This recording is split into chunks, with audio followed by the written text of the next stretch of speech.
a questão é como que essas mutações ocorrem, né, dentro da população, quais são os fatores que mais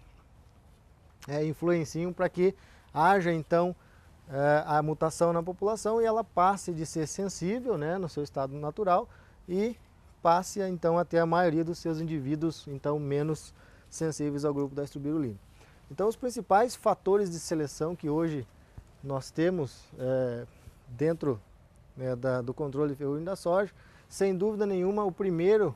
né, deles é a questão da exposição com que essas moléculas estão sofrendo no campo. Então se nós pegarmos desde que essas duas misturas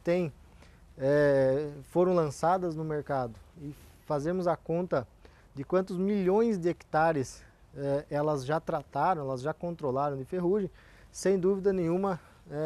passa a ser números extremamente altos, né? Então não sei se a gente se arrisca a dizer quantas milhões de hectares. A questão é que esse número alto fez com que essa molécula, ao longo desses mais de 10 anos de uso, ficassem extremamente expostas às mais diversas, né, situações no campo. Aliado a isso, a questão é que essas misturas, mesmo sendo formuladas, né, com dois mecanismos de ação diferentes, então dos triazóis na síntese do ergosterol e da estrubirulina agindo, né, no complexo 3 da respiração, então trata-se de 10, 12 anos e milhões de hectares tratados com um mecanismo de ação sítio específico. Como eu disse, em relação ao uso desses dois grupos químicos isolados foi uma grande vantagem, então isso atrasou um pouco o desenvolvimento,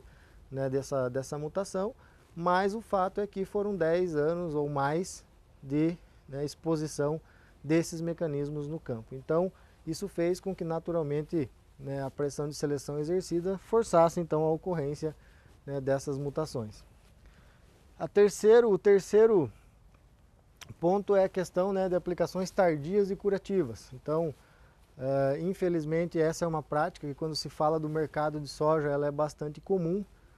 Então, dentro do grupo ABC, né, eu acredito e também fico bastante contente em saber e compartilhar com vocês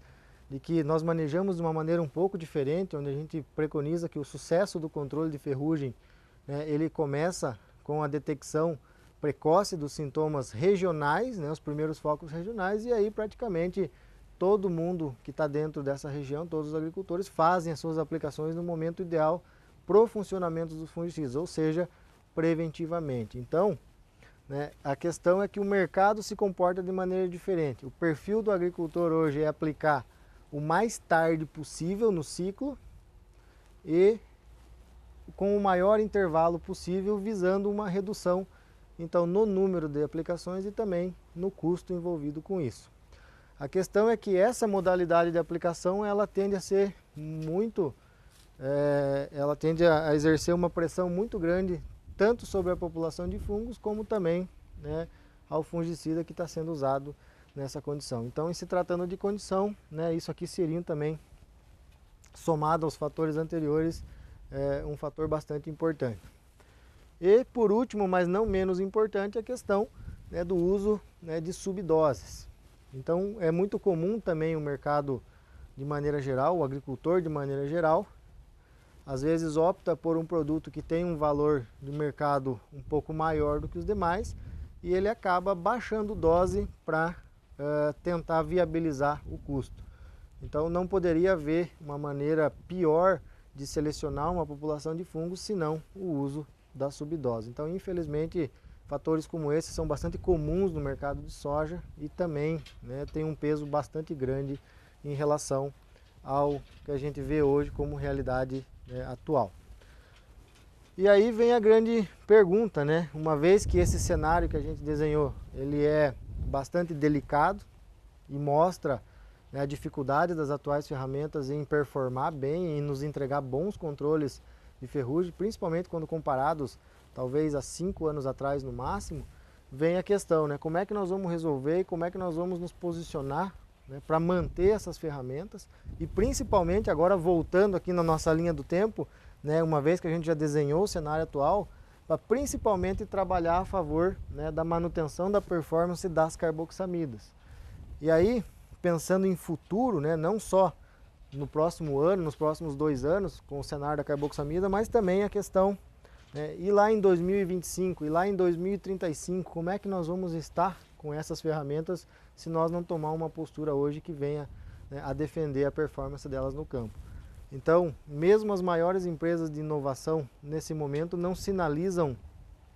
nada de novo, né, em termos de mecanismo de ação, né, de novidade nesse mercado de fungicidas, pelo menos num horizonte de 20 anos. Então isso nos dá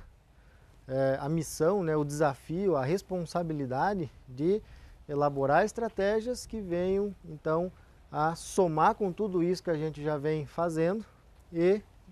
conseguir resgatar a performance desses grupos que já vêm sofrendo de uma maneira maior e também de manter essas carboxamidas que chegam no mercado funcionando. Então nós vamos ter que reciclar, né, que reformar a nossa caixa de ferramentas, porque nós vamos precisar sim delas e para os próximos 20 anos principalmente. Então passa a ser,